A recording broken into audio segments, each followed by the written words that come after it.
Airport पर छोड़ गया बेटा, आंखों में आंसू ला देने वाली सच्ची कहानी। 3 साल हो चुके थे बेटे को अपना घर छोड़कर विदेश में बसे हुए। इन 3 सालों में बूढ़ी माँ और ज्यादा बूढ़ी हो गई थी।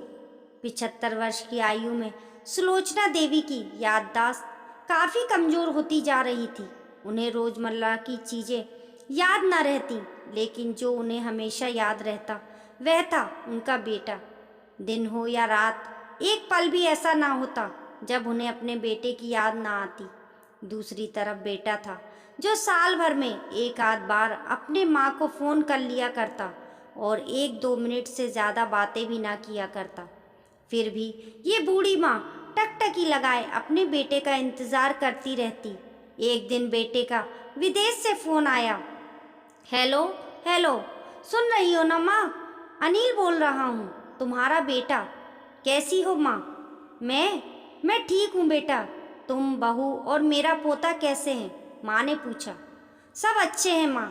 मैं अगले हफ्ते गांव आ रहा हूँ माँ, तुम्हें लेने। अब हम सब साथ में लंदन में रहेंगे। तुम्हारी बहू कह रही थी माँ को यहाँ पर लेकर आओ, बेचारी अकेली वहाँ परेशान होती होंगी, बेटे ने कहा। माँ की बूढ़ी सूखी आंखें आंसुओं से भीग गईं। उसके कमजोर शरीर की नस नस में खुशी की लहर दौड़ गई। बेटे और बहू का अपने प्रति प्रेम देखकर माँ का मन खुशी से भर आया।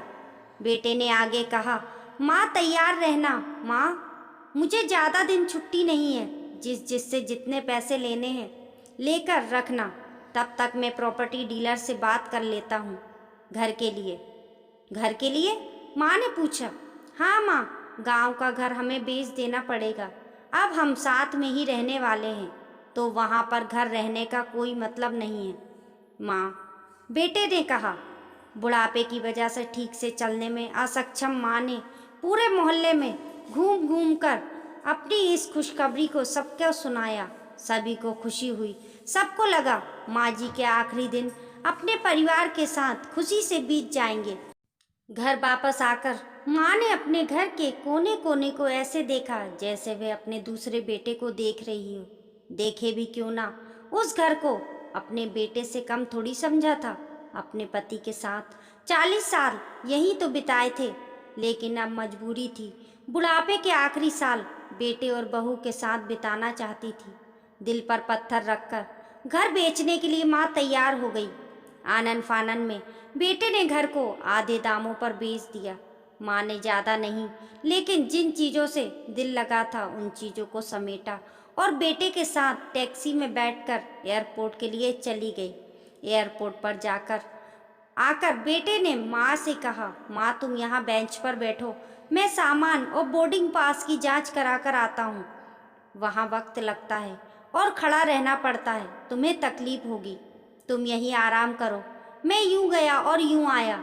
माँ बेंच पर बैठ गई और बेटा अंदर चला गया। काफ़ी समय हो गया, बेटा वापस नहीं लौटा। माँ सोचने लगी, ज़्यादा भीड़ होगी इसलिए देर लग रही होगी। अंधेरा होने को आया।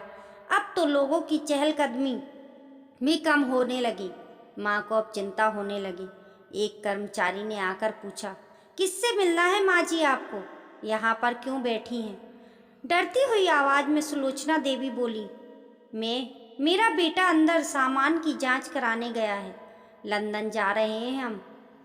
क्या नाम है माँ जी आपके बेटे का? कर्मचारी ने पूछा।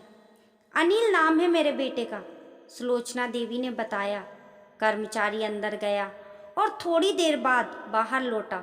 उसने सुलोचना देवी से कहा, माँ जी, लंदन जाने वाली फ्लाइट तो दोपहर में ही जा चुकी है और आपका बेटा भी उस फ्लाइट में बैठकर लंदन जा चुका है। अब आपके यहाँ बैठने का कोई मतलब नहीं है। आप भी अपने घर चली जाइए। क्या जा चुका है और मैं घर जाऊं? घर? माँ की आंखों से आंसू के सैलाब उठने लगे।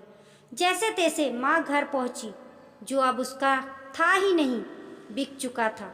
वो वहीं बरामदे में तुलसी के पास सो गई। घर के नए मालिक को उस पर दया आई तो एक कमरा किराए से रहने को दे दिया।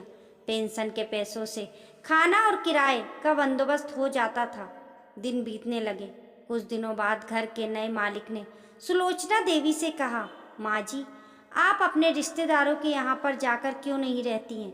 इस उम्र में आपके लिए वही अच्छा होगा। अच्छा तो होगा, लेकिन अगर मेरा बेटा वापस आया तो उसका ख्याल कौन रखेगा?